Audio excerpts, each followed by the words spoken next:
Heavy rains and thunderstorms delayed play at the 100th playing of the RBC Canadian Open. But there was sunlight at the end of the extended tournament, allowing the Canadians to crown a national champion on Monday. I'm Win McMurry with your look back on the week.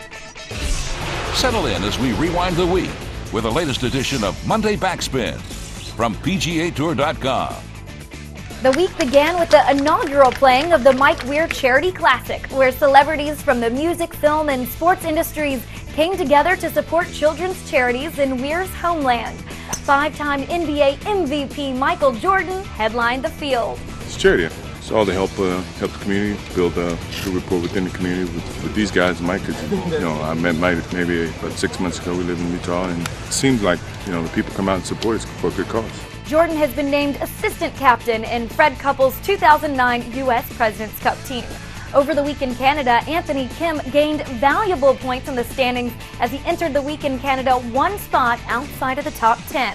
24-year-old Kim led the field of young guns at Glen Abbey that stalked the front page of the leaderboard, looking to capture the national treasure closely guarded by the Canadian Mounties. After grinding it out through 72 holes, Kim earned his second consecutive top 10 at the RBC Canadian Open, tying for third. But one of the young gun players with the most exciting weeks north of the border was 28-year-old Leif Olson, who with this hole-in-one on the par 4 15th won a brand new Z4 BMW Roadster. He wasn't the only player with an ace on his card over the week. There were 8 total holes-in-one at Glen Abbey, including this one by Bryony Baird. Players are taking dead aim at the hole. Turn left and get in. That is the most ever recorded in a single tournament week since they began tracking in 1971. Mike Weir also recorded an ace, but it wasn't enough for him to end the 55-year winless drought for the Canadians in their national championship. Weir tied for 24th. Stephen Ames, who resides in Canada, had the best finish of the 15 Canadians in the field, tying for 8th. But a streak was broken Monday in Canada. South Africa's Retief Goosen eagled the par 5 18th hole to tie Australia's Nathan Green at 18 under par after 72 holes. For the second week in a row on the PGA Tour, it was free golf as Goosen and Green went head-to-head. One of them destined to become the first international to win since Fiji's Vijay Singh in 2004. Green faced a 7-time PGA Tour champion who had already won this season, but the 34-year-old overcame adversity on the first playoff hole and emerged with the ultimate prize on the second hole of sudden death for his first PGA Tour victory to move 99 spots in the FedEx Cup standings from 136 to 37. The PGA Tour Network's Bob Stevens shares his thoughts on the week in Canada.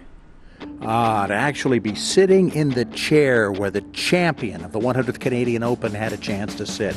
A waterlogged Canadian Open where the umbrella got to be more popular than the driver or the pitching wedge, certainly.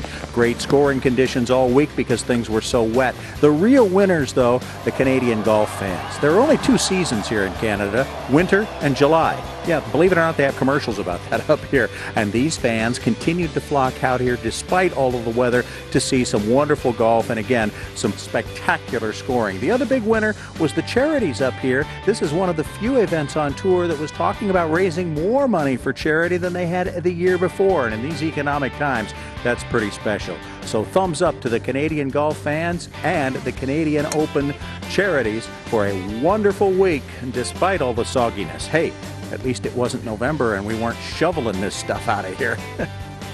Thanks, Bob. The PGA Tour returns to the United States this week for the Buick Open.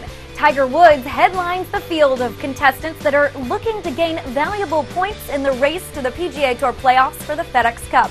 Only 4 weeks remain. Coverage of the Buick Open begins Thursday at 3 p.m. on Golf Channel.